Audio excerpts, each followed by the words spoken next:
Supreme court से अनुमति मिलने पर प्रकाशित किया गया 60 साल तक भारत में प्रतिबंधित रहा नाथूराम गोडसे का अंतिम भाषण, मैंने गांधी को क्यों मारा।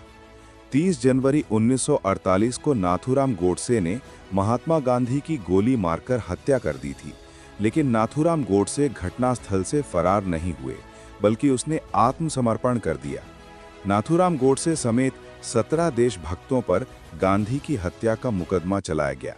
इस मुकदमे की सुनवाई के दरमियान न्यायमूर्ति खोसला से नाथूराम जी ने अपना वक्तव्य स्वयं पढ़कर जनता को सुनाने की अनुमति मांगी थी, जिसे न्यायमूर्ति ने स्वीकार कर लिया था, पर यह कोर्ट परिसर तक ही सीमित रह गई, क्योंकि सरकार ने नाथूराम के इस वक्तव्य पर प्रतिबंध लगा दिया था।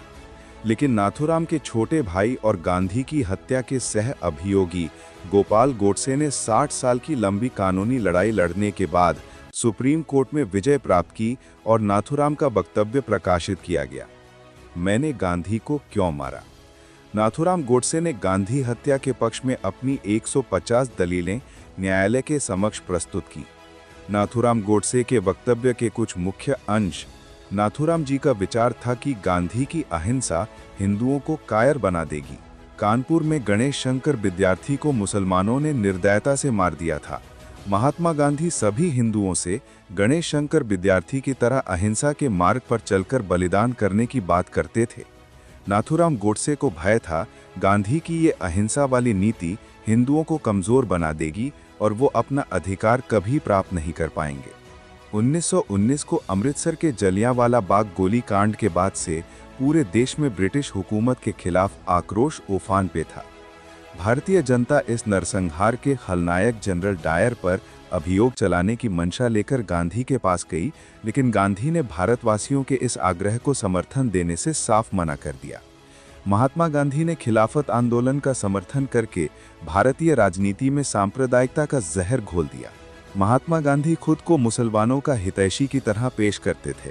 वो केरल के मोपला मुसलमानों द्वारा वहां के 1500 हिंदुओं को मारने और 2000 से अधिक हिंदुओं को मुसलमान बनाए जाने की घटना का विरोध तक नहीं कर सके। कांग्रेस के त्रिपुरा अधिवेशन में नेताजी सुभाष चंद्र बोस को बहुमत से कांग्रेस अध्यक्ष चुन लिया गया, किंतु गांधी ने अपने प्रिय सीतारमैया का समर्थन कर रहे थे। गांधी ने सुभाष चंद्र बोस से जोर जबरदस्ती करके इस्तीफा देने के लिए मजबूर कर दिया। 23 मार्च 1931 को भगत सिंह, सुखदेव और राजगुरु को फांसी दे दी गई।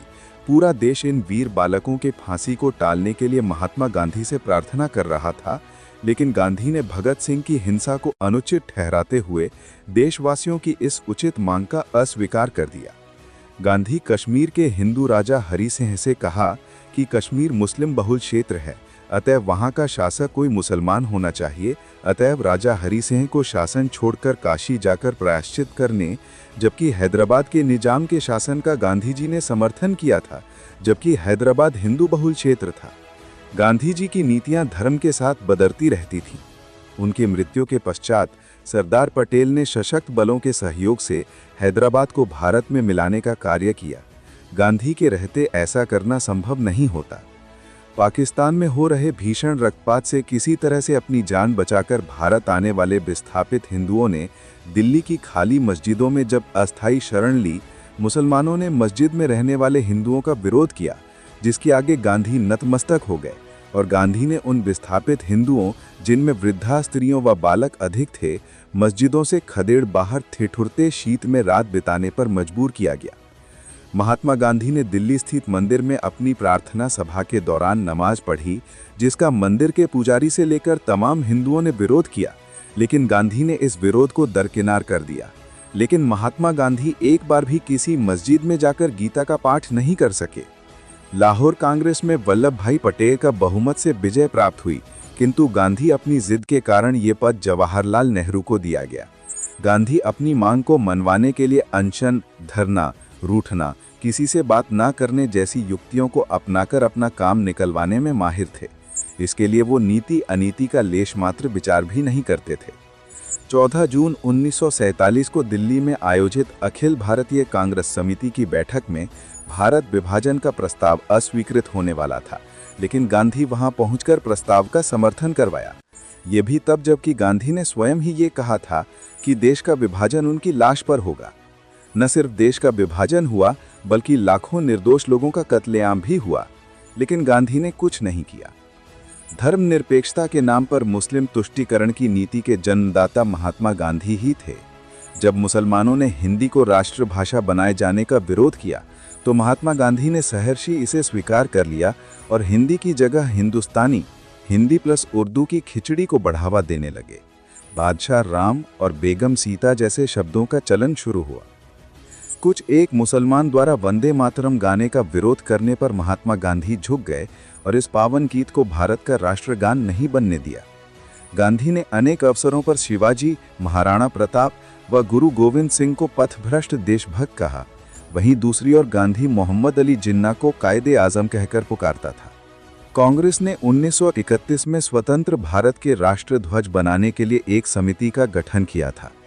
इस समिति ने सर्वसम्मति से चरखा अंकित भगवा वस्त्र को भारत के राष्ट्रध्वज के डिजाइन को मान्यता दी थी, किंतु गांधी जी की जिद के कारण उसे बदलकर तिरंगा कर दिया गया।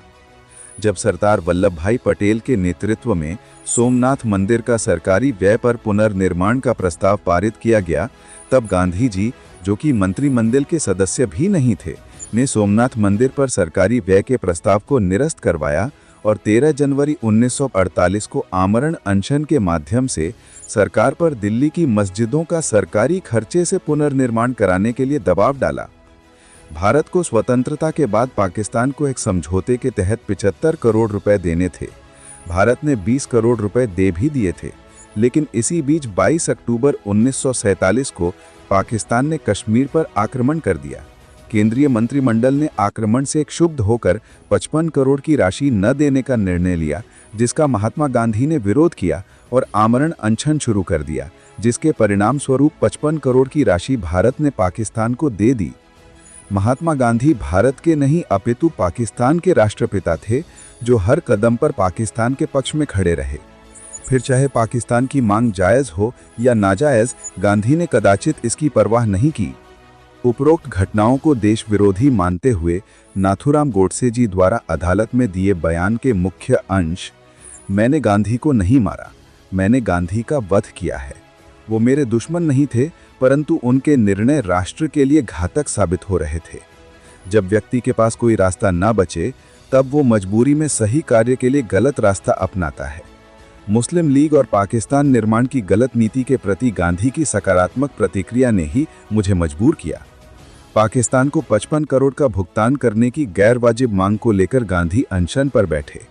बंटवारे में पाकिस्तान से आ रहे हिंदुओं की आप बीती और दुर्दशा ने मुझे हिला के रख दिया था। अखंड हिंदू राष्ट्र गांधी के कारण मुस्लिम लीग के आगे घुटने टेक रहा था।